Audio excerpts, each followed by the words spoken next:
Okay, good morning, Wednesday, November 26, before tayo magpunta ng B Hotel. Since hindi tayo susum mamaya, so instead magkuhan tayo ng recording ng mga analysis.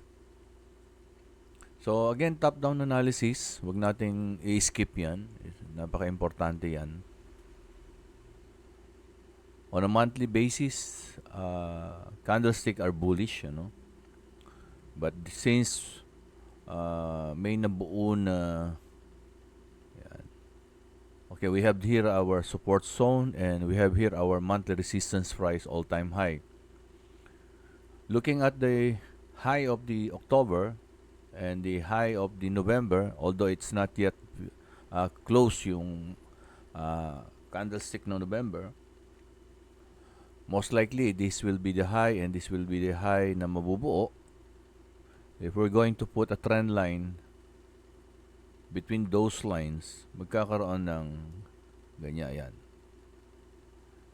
And then if we're going to look at the low of October and the low of November and connect that with the trend line, so may nabubuong triangle, no? Yan. And triangle means consolidation, yan. Tagalin muna natin yan. Then we go down weekly time frame. So ayun yung trend line at kung aayusin natin para mas maging maayos yan, the high and the high, yan, lagay natin yan. The high of this candlestick and the high of this candlestick, no. Weekly is nakakadalawang araw pa lang, Monday and Tuesday, and today is Wednesday. So ibig sabihin, this week is not yet done. Unlike this week, this one is last week. So for 5 days yan lang ang naging katawan. So it means indecision, Saan kaya pupunta? But knowing that the price reached the price wherein there is a breakout from this price with this candlestick, so nagkaroon ng breakout yan, then nauntog doon, then rejection from the seller, and then followed by the last week, so the price goes below up to this price, bumaba talaga ng gusto. Pero eto kung iaayos kasi natin yan, ayan, ayos din natin doon. So, ayun, nag-reject siya doon, di ba? So, nag-reject siya sa trend line na to. And after this week, After this week, third week of November, so the price open and then bumaba ng konti and then umangat, then mukhang nauntog na naman dito sa trend line na binuo nito.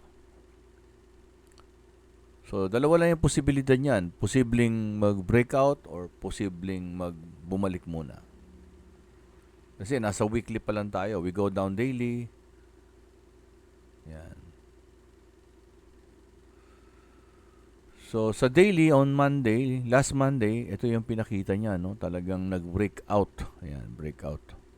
From 1, 2, 3, Wednesday, Thursday, and Friday last week. Nagkaroon ng trend line yung mga high niya. Then nagkaroon ng breakout.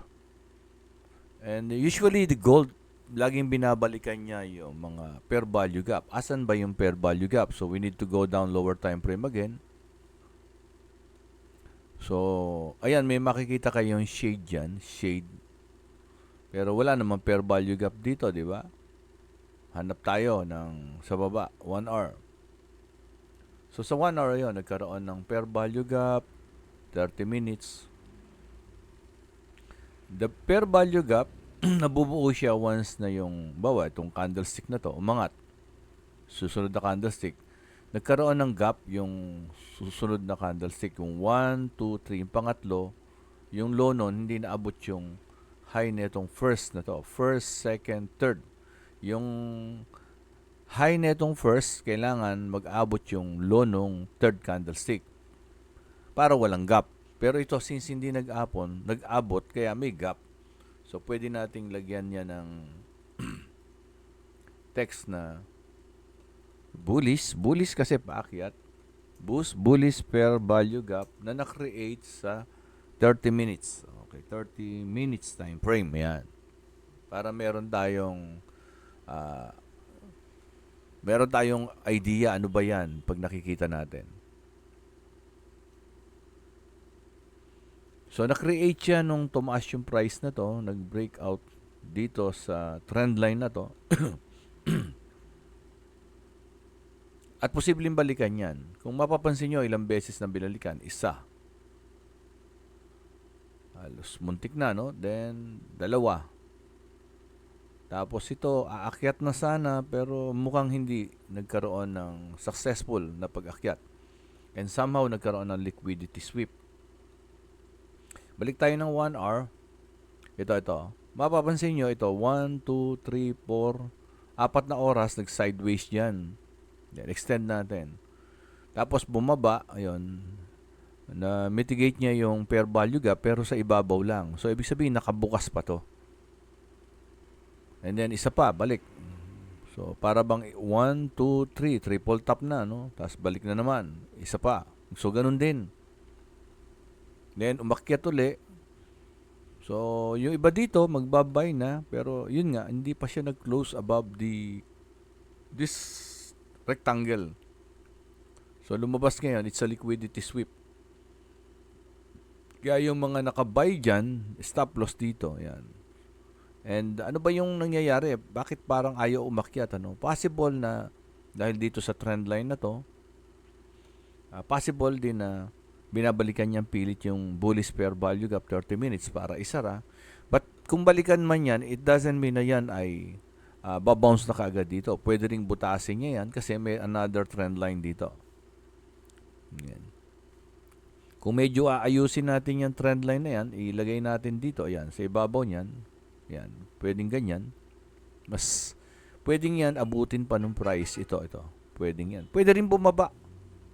Kaya nga lagi dapat meron tayong tinatawag na stop loss. Let's say, pagdating dito, nag-antay ka, yung iba plano mag-limit, buy limit daw. Paano kung bumaba? Malaki-laki rin yan. I suggest better wait for the candlestick to reach this price and look for the candlestick formation. Then mag-react ka lang kung ano yung makikita mo sa candlestick. So that is 26, multiply by 10, 260 pips din yan.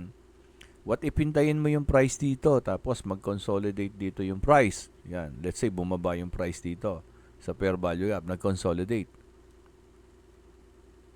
Yan. Tapos lumabas. Hindi ibig sabihin aakyat na yan. Tayo mong mag-pullback. Yan, pullback. Kailangan dito yung close nandito, ha, hindi buntot. Tayo mag-pullback. Tapos dito kailangan meron ditong halimbawa hammer ganun o bullish engulfing tsaka ka mag-buy. Pero baka mamaya liquidity sweep lang yan, baka bumaba uli. Baka abutin pa dahil nga dito sa trend line na to. Baka pagdating dito yan, tsaka yan, dahil ayun yung blue, yan, lumakad na ganyan. And then, bumaba doon sa blue bilang liquidity sweep, pero bumalik yung price dito sa ibabaw. Dito magkaroon ng ng hammer, yung katawan nasa ibabaw ng blue, yung puntot nasa ilalim. Pag ganun na nangyari, so intay ka ngayon ng bullish engulfing, tsaka ka mag-buy. Then, tipi ka dito sa blue na to. Huwag mo itipi dito kasi merong resistance eh. Price always react on resistance, Ito pa isang resistance. Yan, ito kasi katawan yung resistance na to. Ito yung buntot sa higher time frame. So, attend na kayo ng Zoom kasi minsan malilito talaga kayo. Minsan kasi hindi nyo naman naaabutan yung mga previous Zoom. So, attend ng Zoom hanggang makasabay na kayo doon sa mga pinag-uusapan. And at the same time, hindi naman talaga maaapura yan. And thank you very much sa mga new subscriber. Please help our YouTube channel na ma-reach yung 1,000. 880 na kagabi, siguro mga 900 na ngayon, 100 na lang para ma-monetize siya. So that we can continue giving free lessons to all Filipino. Again, thank you very much and good day everyone.